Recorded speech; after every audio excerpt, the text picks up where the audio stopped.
Examination of renal system हम कर रहे हैं। हम सबसे पहले एनाटमी और फिजियोलॉजी में किडनी जो है अब्डोमन में जो है ना पोस्टीरियरली लोकेटेड होती है रिट्रोपेरिटोनियली और स्पाइन के दोनों तरफ T12 से L3 लेवल तक और 11 से 14 सेंटीमीटर लॉन्ग होती है। राइट किडनी जो है 1.5 centimetre lower than the left because of the liver. Liver के कारण जो है राइट किडनी 1.5 सेंटीमीटर लोअर होती है। लीवर और स्प्लीन जो है किडनीज के एंटीरियर होते हैं, आगे होते हैं। और किडनी जो है इंस्पिरेशन के दौरान सांस लेते वक्त जो है और लंग जब एक्सपैंड करते हैं तो नीचे की तरफ जाती होती है। किडनी जो है 25% of the cardiac output receive करती है और 10% बेसल मेटाबॉलिक रेट को कंट्रीब्यूट करती है। हर एक किडनी के अंदर 1 मिलियन नेफ्रॉन्स होते हैं। उन नेफ्रॉन्स के हर एक नेफ्रॉन में glomerulus, proximal tubule, loop of Henle, distal tubule और कलेक्टिंग डक्ट होती है। यूरिन जो है ग्लोमरुलर फिल्ट्रेशन से बनता है और इसमें कॉम्प्लेक्स प्रोसेसेस इन्वॉल्व होते हैं सिक्रीशन और रीअब्जॉर्प्शन के ट्यूब्यूल्स के द्वारा, और जो यूरिन फिर जो है कैलिसिस, रीनल, पेल्विस और फिर आगे फॉलो करता है। इस किडनीज के जो मेन फंक्शन होते हैं वो क्या होते हैं? वेस्ट प्रोडक्ट्स को निकालना, जैसे कि यूरिया और क्रेटिनिन को, maintenance of salt water and electrolyte homeostasis, salt water electrolyte का होम्योस्टेसिस मेंटेन करना, फिर ब्लड प्रेशर को मेंटेन करना रास सिस्टम के जरिए, और एंडोक्राइन फंक्शन है जिसमें इरिथ्रोपोइसिस और विटामिन डी मेटाबॉलिज्म भी इंक्लूड होता है। रीनल कैप्सूल और यूरेटर जो है वो T10 to T12 और L1 नर्व रूट से इनर्वेट होते हैं। तो पेन जो है इन स्ट्रक्चर में, इन डर्मेटोम्स में फील होगा। T10 to T12 L1 nerve roots. तो इन डर्मेटोम्स में रीनल कैप्सूल और यूरेटर से एसोसिएटेड जो पेन है वो फील होगा। ब्लेडर जो है रिजर्वोयर की तरह एक्ट करता है। जैसे ये फिल होता है तो ये ओवॉइड बन जाता है और पेल्विस में राइज करता है मिड लाइन में अम्बलाइकस की तरफ, एंटीरियर अब्डोमिनल वॉल के पीछे। ब्लेडर वॉल की जो मसल होती है वो स्मूथ मसल की होती है लेयर, जिसको डेट्रूसर कहते हैं, जो कॉन्ट्रैक्ट करती है यूरिन पास करने के दौरान यूरेथ्रा से, और पैरासिम्पैथेटिक कंट्रोल होता है। जब ब्लेडर में 250 से 350 ml यूरिन इकट्ठा हो जाता है तब एक डिज़ायर होती है यूरिन को पास आउट करने की। मेल में जो यूरेथ्रा है वो ब्लेडर से टिप ऑफ द पेनिस तक अलाई करता है, और इसके 3 पार्ट होते हैं: प्रोस्टेटिक यूरेथ्रा, मेम्ब्रेनस यूरेथ्रा और स्पोंजियोज यूरेथ्रा। फीमेल यूरेथ्रा शॉर्टर होता है और उसका एक्सटर्नल मीटस जो है एंटीरियर टू वेजिनल ओरिफिस और बिहाइंड द क्लाइटोरिस होता है। दो मस्कुलर रिंग्स जो है वॉल्स की तरह एक्ट करते हैं, स्फिंक्टर्स होते हैं दो। इंटरनल स्फिंक्टर जो है ब्लेडर की नेक पे होता है और इनवॉलेंट्री होता है। एक्सटर्नल स्फिंक्टर जो कि मेम्ब्रेनस यूरेथ्रा पे होता है वो अंडर द वॉलेंट्री कंट्रोल होता है, और वो इनर्वेट होता है प्यूडेंडल नर्व S2 to S4 में। अब आ जाते हैं हिस्ट्री पे। हिस्ट्री जो है इसमें रीनल डिजीज जो है एसिम्टोमेटिक भी हो सकता है और कुछ नॉन स्पेसिफिक सिम्टम्स जैसे कि लिथार्जी और ब्रेथलेसनेस हो सकती है, सांस लेने में दिक्कत या थका थका महसूस करना, या एसिम्टोमेटिक भी हो सकते हैं। इनिशियल इन्वेस्टिगेशन करते हैं जो रीनल फंक्शन टेस्ट करते हैं, तो जो है रीनल कॉजेज़ के बारे में पता लग सकता होता है ज़्यादातर। कॉमन प्रेजेंटिंग सिम्टम्स क्या हैं? जैसे कि dysuria, loin pain, voiding symptoms, hematuria, proteinuria, nephrotic syndrome, acute kidney injury.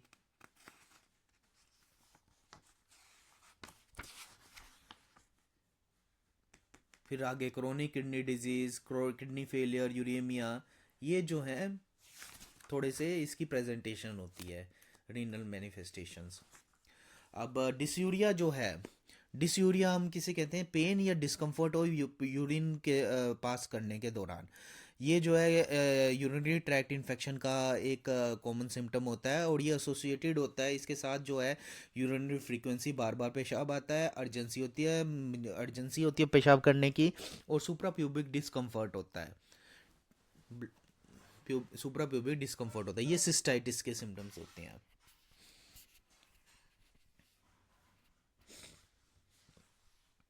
और जो कॉजेज हो सकते हैं यूरेथ्राइटिस और एक्यूट प्रोस्टेटिस भी हो सकते हैं, जिसमें जो है पेरिनियल और रेक्टल पेन भी हो सकता है। तो हमें क्या करना है, सिस्टमिक अपसेट विद फीवर और सुप्राप्यूबिक डिस्कम्फर्ट, इसके बारे में पूछना है कि भाई बुखार तो नहीं हुआ और सुप्राप्यूबिक डिस्कम्फर्ट है या नहीं है। तो अगर ये चीज़ है कि जिसमें सिग्निफिकेंट फीवर है more than 38 degree Celsius along with these symptoms, तो उसमें पाइलोनेफ्रोटिस होने के चांसेस हो जाते हैं।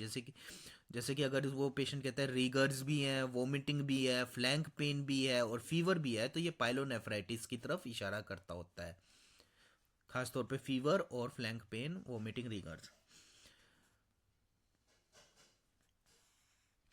यूटीआई से पहले जो है ये सिम्टम्स नहीं भी आते कुछ केसेस में। और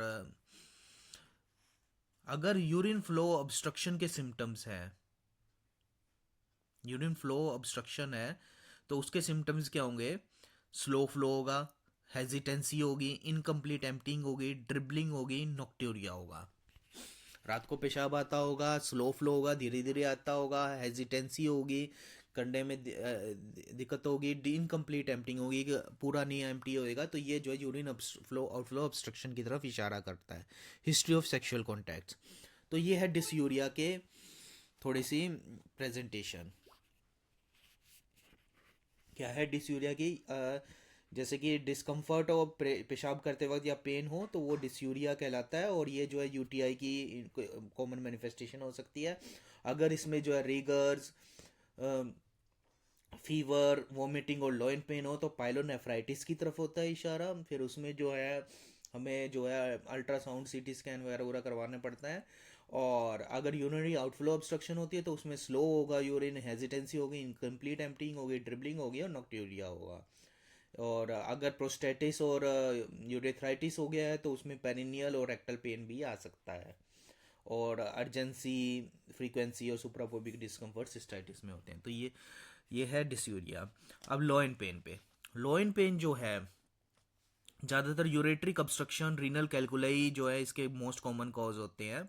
मोस्ट कॉमन कॉज जो है यूरेट्रिक ऑब्स्ट्रक्शन और रीनल कैलकुलाई, पथरी और पेशाब की नली रुकना, ये जो है यूरेटर की ऑब्स्ट्रक्शन और renal calculi most common cause होते हैं। पेन जो है वेव्स में आता है, कोलिकी होता है, पेशेंट को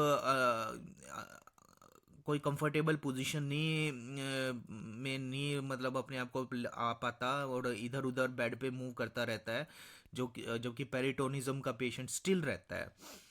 और पेशेंट से जो है लोकेशन ऑफ पेन पूछनी चाहिए कि भी ये लोइन में ही है या फिर नीचे की तरफ रेडिएट करता है पेशाब की तरफ। तो नीचे टेस्टिकल की तरफ रेडिएट करता है या फिर सिर्फ लोइन में ही है। अगर सिर्फ लोइन में ही है तो पेल्विक और अपर यूरेटर ऑब्स्ट्रक्शन की तरफ इशारा है। और अगर रेडिएट करता है टेस्टिकल और लेबियम की तरफ तो जो है लोअर यूरेटर ऑब्स्ट्रक्शन हो सकती है। फीवर, राइगर्स, डिस्यूरिया जो है इन्फेक्शन को डिनोट करते हैं, जैसे कि पाइलोनेफ्राइटिस। और पहले भी ऐसा पेन हुआ है या नहीं हुआ है ये पूछना होता है। और लोइन पेन के क्या कॉजेज हो सकते हैं, जैसे कि रीनल और यूरेट्रिक ट्यूमर हो या इन्फेक्शन हो, वो कॉज हो सकते हैं। और non renal causes loin pain के, जैसे लीकिंग आयोटिक एन्यूरिज्म या फिर एक्टोपिक प्रेगनेंसी, ये है। तो लोइन पेन में क्या है कि अगर लोइन वाली रीजन में ही अगर है पेन, तो जो है अपर यूरेटर ऑब्स्ट्रक्शन हो सकती है, पेल्विक या अपर यूरेट्रिक ऑब्स्ट्रक्शन। अगर नीचे की तरफ रेडिएट कर रहा है तो लोअर यूरेट्रिक ऑब्स्ट्रक्शन हो सकती है। और अगर फीवर, राइगर्स और डिस्यूरिया है तो इन्फेक्शन के कॉजेज हो सकते हैं।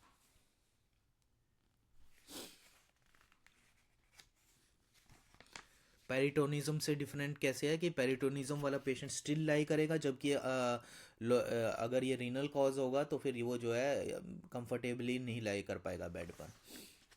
वॉइडिंग सिम्टम्स के बारे में, वॉइडिंग सिम्टम्स या तो ब्लैडर स्टोरेज की प्रॉब्लम्स के कारण हो सकते हैं या वॉइडिंग फेस प्रॉब्लम्स के कारण हो सकते हैं। अब स्टोरेज सिम्टम्स क्या होते हैं? अर्जेंसी होगी, फ्रीक्वेंसी होगी, बार बार आएगा, रात को पेशाब आएगा और अर्ज इनकॉन्टिनेंस होगी। तो ये जो है बार बार पेशाब करने की अर्ज होगी। तो ये स्टोरेज सिम्टम्स के टाइप्स है, मतलब सिम्टम्स है। स्टोरेज प्रॉब्लम को जो डिनोट करते हैं, अर्जेंसी, फ्रीक्वेंसी, नॉक्ट्यूरिया, अर्ज इनकंटिनेंस। और जबकि hesitancy, poor stream, straining to void, terminal dribbling, ये वॉइडिंग फेस प्रॉब्लम्स है, वॉइडिंग सिम्टम्स है। Hesitancy, poor stream, straining to void, terminal dribbling. और इन सिम्टम्स के बाद जो है इनकम्प्लीट एम्प्टिंग की फीलिंग भी आ सकती है। तो ये वॉइडिंग फेस प्रॉब्लम्स के सिम्टम्स हैं। अब स्टोरेज सिम्टम्स जो है ज़्यादातर जो है स्टोरेज सिम्टम्स जैसे कि अर्जेंसी, फ्रीक्वेंसी, नॉक्ट्यूरिया, अर्ज इनकंटिनेंस,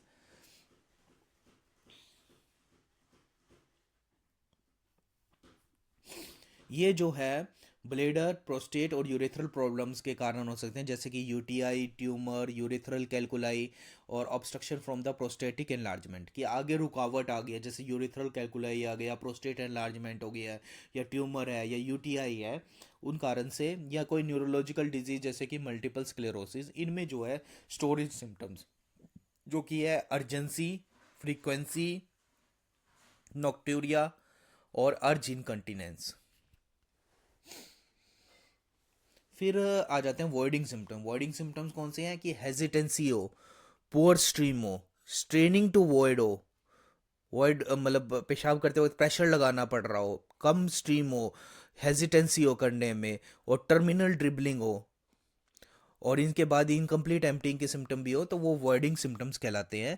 और ये जो है ब्लेडर आउटफ्लो ऑब्स्ट्रक्शन, जैसे कि प्रोस्टेटिक एनलार्जमेंट इन मैन, और यूरेथ्रल ऑब्स्ट्रक्शन और genital prolapse in women. Urethral obstruction और जेनिटल प्रोलैप्स इन वुमेन।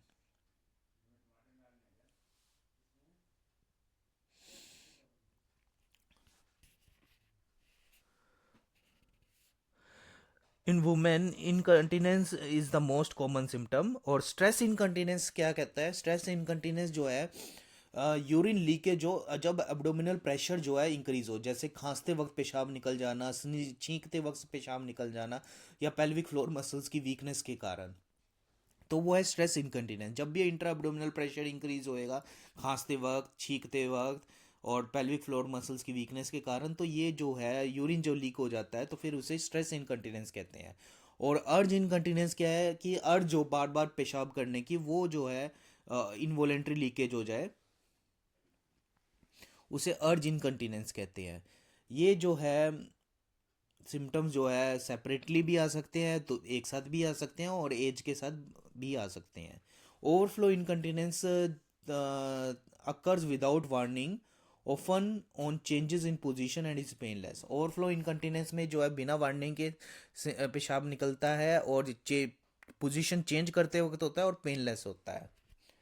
तो स्ट्रेस इनकंटिनेंस में इंट्राअब्डोमिनल प्रेशर के कारण, अर्ज इनकंटिनेंस में बार बार अर्ज होती है और इनवॉलेंट्री होता है। ओवरफ्लो इनकंटिनेंस में जो है बिना वार्निंग के होते हैं, चेंज इन पोजीशन के कारण पेनलेस जो है इनकंटिनेंस होती है। अब पोलीयूरिया। पोलीयूरिया जो है passage of higher volumes of urine has a number of causes including excess water intake, osmotic diuresis as in diabetes mellitus and diabetes insipidus, inadequate secretion or action of vasopressin antidiuretic hormone। Polyuria जो है ज़्यादा पेशाब आना amount में, तो ये या तो पानी ज़्यादा पी रहे हो, या फिर ओस्मोटिक डायूरेसिस हो रही है, जैसे कि डायबिटीज मेलाइटस में जो है यूरिन की डेंसिटी जो है ज़्यादा हो जाती है, और उसमें ओस्मोसिस के कारण वो ब्लेडर में पेशाब और एक्युमुलेट करके फिर लीड बाहर निकालता है। या डायबिटीज इंसिपिडस जिसमें वाजोप्रेसिन है, जिससे पानी अब्जॉर्ब नहीं हो रहा यूरिन कलेक्टिंग सिस्टम में से, मतलब कलेक्टिंग ट्यूब्यूल से, और इसलिए जो है ज़्यादा पेशाब निकल रहा है। इस तरीके से ओलिग्यूरिया, अगर 500 ml से कम या पेशाब आता है पूरे दिन में, तो उसे ओलिग्यूरिया कहते हैं। और एन्यूरिया, एन्यूरिया जो है कंप्लीट एब्सेंस ऑफ यूरिन को कहते हैं। ये जो है जब होता है जब कम पानी पिया जाए, या कोई मैकेनिकल ऑब्स्ट्रक्शन हो, या किडनी का कोई फंक्शन लॉस हो। अब एक है न्यूमेटूरिया, जिसमें पेशाब में जो है गैस बबल्स आए, तो ये सजेस्ट करता है कि कहीं फिस्टुला डेवलप हो गया है कोलोन और ब्लेडर के बीच में, जैसे कि डायवर्टिकुलर एब्सेस हो, या मेलिग्नेंसी हो, या इन्फ्लेमेटरी बाउल डिजीज कारण हो सकता है फिस्टुला का। तो ये चीज़ है वॉइडिंग सिम्टम्स के बारे में, जिसमें है स्टोरेज सिम्टम्स, वॉइडिंग सिम्टम्स, और फिर जो है स्ट्रेस इनकंटिनेंस, ओवरफ्लो इनकंटिनेंस, अर्ज इनकंटिनेंस, पोलीयूरिया, ओलिगूरिया और न्यूमेटूरिया।